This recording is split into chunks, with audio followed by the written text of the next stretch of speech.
I've been a lifelong Wisconsin Badger fan. I'd watch the games with my grandparents when they would visit because they attended the school. I watched the John Clay and J.J. Watt era, but I wasn't obsessed with the Badgers just yet. That all changed when I started watching Russell Wilson play for the Wisconsin Badgers. I became obsessed, and for better or worse, had my days change depending on how the Badgers played. So, for the 50th Who Is video, I wanted to do it on my favorite Badger of all time. The issue is, we all know who Russell Wilson is. So let me intro this video by saying, but what is Russell Wilson's backstory?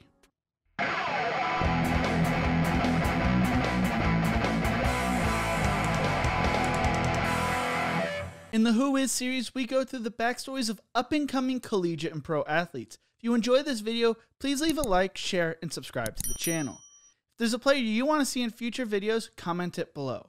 Before I get into this video, this is a different intro than usual, as my usual viewers would know, but I just wanted to say thank you. When I first released the PJ Walker video earlier this year on March 20th, I never thought we'd be 50 episodes in.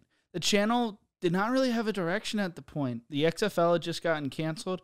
I was an XFL-focused channel, so this series and the support this series has gotten has made this tough year amazing for me, and I could not thank you guys enough. This stuff would not be possible, and I would not be able to work and do this channel the way I do it without the support of y'all. So thank you so much. Now let's get into this Russell Wilson video. Russell Wilson grew up in Richmond, Virginia. Wilson came from a very smart and hardworking household. His late father Harry had an Ivy League education and a law degree, played 2 sports in college, and nearly cracked an NFL roster.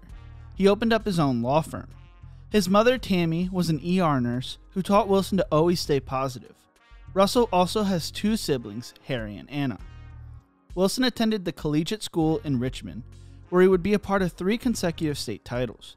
He showed a strong arm and great athletic ability. A handful of colleges came to talk to Wilson in the summer of 2006. The issue was they all asked Wilson's coach, Charles McFall, the same question. Do you think he could play defensive back? McCall always answered, yeah, but he's a quarterback. Anybody who has ever coached and had someone who had that type of talent knows that that's a quarterback. I never coached in college, and I can't tell you what you need. What I can tell you is what kind of player he is, what kind of person he is. If you talk to any coach who has coached against him, they will tell you that too. College coaches were always hung up on his height.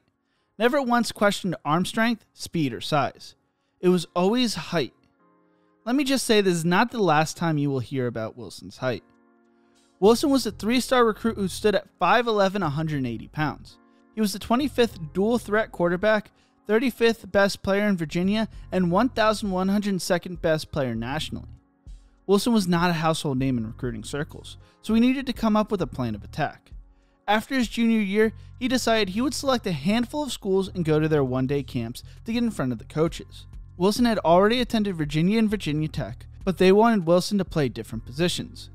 Virginia was more focused on 6'5", 235-pound 4-star recruit Peter Latlich, while Virginia Tech was focused on recruiting 5-star quarterback Tyrod Taylor. Wilson decided to focus on 4 schools: Duke, North Carolina, NC State, and Wake Forest. The offensive coordinator at North Carolina, Frank Cignetti, loved Wilson, but UNC had already taken a commitment from another quarterback, and John Bunting, the head coach of North Carolina at the time, did not want to take another quarterback. The offensive coaching staff pleaded to offer Wilson, but Bunting did not want to scare off his early commit. That early commit was 6'5", 220-pound 4-star recruit Mike Paulus.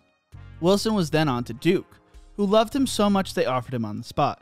The next stop was NC State, whose recruiting coordinator was Curt Cignetti, brother of Frank.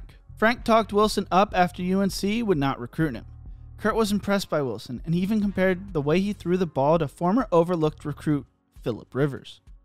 Wilson was offered by NC State. Wilson finished off his college camp circuit at Wake Forest, but nothing ever came out of it. Wilson also played on the baseball diamond, and Ellie Avant, who was with the baseball team, went to go watch Wilson play. Avant wanted Wilson to come play baseball at NC State, and the school was going to allow him to play both sports. As a result, Wilson decided to commit to NC State over Duke. During Wilson's redshirt freshman season, he threw for 1,955 yards, 17 touchdowns, and 1 interception, while completing 54.5% of his passes. He also rushed for 388 yards on the ground and 4 more touchdowns. NC State went 6-7 and lost the PapaJohns.com Bowl to Rutgers 29-23. In 2009, Wilson improved his passing numbers, throwing for 3,027 yards, 31 touchdowns, and 11 interceptions, while completing 59.3% of his passes. He also rushed for 260 yards and 4 touchdowns on the ground. NC State went 5-7 and missed out on a bowl game. During the 2010 season, Wilson threw for 3,563 yards, 28 touchdowns, and 14 interceptions. He also rushed for a career-high 435 yards and 9 touchdowns on the ground. NC State finished the season 9-4 and beat West Virginia in the Champs Sports Bowl. Things were not all peaches and cream, though, for Wilson. Although the original coaching staff was fine with Wilson playing both football and baseball, head coach Tom O'Brien, who was hired after the 2006 season, believed Wilson needed to choose one or the other. O'Brien expected Wilson to be around the team during the offseason. The issue was that Wilson was drafted by the Colorado Rockies in the 4th round of the MLB draft, and Wilson decided to attend spring training. Wilson had already graduated and was a 3-year starter at NC State, so he felt he did not need to worry about his job. Coach O'Brien did not like Wilson leaving for the Rockies and named Mike Glennon the starting quarterback. As a result, Wilson decided to transfer from NC State. Tom O'Brien's side of the story is he did not know if Wilson was going to come back or not, did not want to lose Mike Glennon if he decided to transfer. Wilson told Wisconsin students in his commencement speech back in 2016 that he called O'Brien from Rome, Georgia, and told him he was planning on coming back for his senior year. Wilson told the students the coaches said, "Listen, son, you're never going to play in the National Football League. You're too small.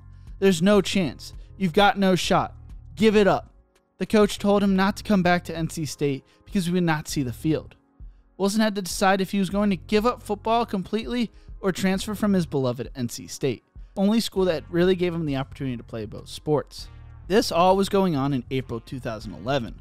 Well, earlier in 2011, the NCAA passed a rule where graduate students could transfer with immediate eligibility if they enrolled in a graduate program. Wilson valued receiving another degree, and his decision came down between Wisconsin and Auburn. Wisconsin did not promise Wilson a starting spot, but ran a pro-style offense that he could help convince scouts he could play at the next level, no matter what his size was. Wilson left baseball on June 27th, and at 6 a.m. July 1st, he loaded up a U-Haul and went to Madison, Wisconsin. Wilson dug into his playbook and focused not just winning on the starting job, but winning over his team. Wilson was there to make a point. Offensive coordinator Paul Chryst and head coach Brett Bielema did not see Wilson as a small quarterback. They saw Wilson as a quarterback with a very high delivery, great arm strength, exceptional vision, and natural feel for the game. They had their starter. Wilson guided Wisconsin to a 6-0 start and number 4 ranking in the Associated Press poll, throwing for 1,557 yards, 14 touchdowns, and only 1 interception. By November, him and Monte Ball found themselves in the Heisman conversation. Wilson led Wisconsin to the inaugural Big Ten championship game. Wilson kept Wisconsin in the game and led them to a 42-39 win. Wisconsin would lose to Oregon in the Rose Bowl 45-38 and finish the season 11-3. Wilson finished the season throwing for 3,175 yards, a career-high 33 touchdowns, and 4 interceptions, while completing a career-high 72.8% of his passes. He also rushed for 338 yards and 6 touchdowns, while catching 3 passes for 56 yards and a touchdown. Many NFL scouts viewed Wilson as too small to be considered an NFL starting quarterback coming out of college. The Seattle Seahawks decided to take a risk on Wilson by drafting him 75th overall in the 2012 NFL Draft. Seattle had just signed Matt Flynn to a massive contract as well, so many people were curious about this decision. Wilson won the starting job over Flynn and made his first regular season start on September 9th, 2012. Since entering the league, Wilson has played in 2 Super Bowls, winning one of them, was voted Rookie of the Year in 2012, Second Team All-Pro in 2019, and to 7 Pro Bowls. He has played in 139 games and has thrown for 32,950 yards, 258 touchdowns, and 78 interceptions. He has completed 65.08% of his passes and has a career passer rating of 102.5 according to NFL.com. He also has rushed for 4,372 yards and 20 touchdowns on the ground throughout his whole career. He also joined Peyton Manning, becoming the second player in NFL history to throw for at least 3,000 passing yards in their first 9 seasons. Russell Wilson is also 10-2 against his draft class in his NFL career. There's been one career accolade that Wilson has been unable to achieve, and that is a vote for the MVP in his career. Wilson is having a great season and is an MVP contender, so that should be checked off this season. The player that was viewed as being too small for football at every level of his career is now one of its biggest stars. If you enjoyed this video, check out my other videos in the Who Is series. Don't forget to leave a like, share, and subscribe to the channel. And remember to embrace the grind.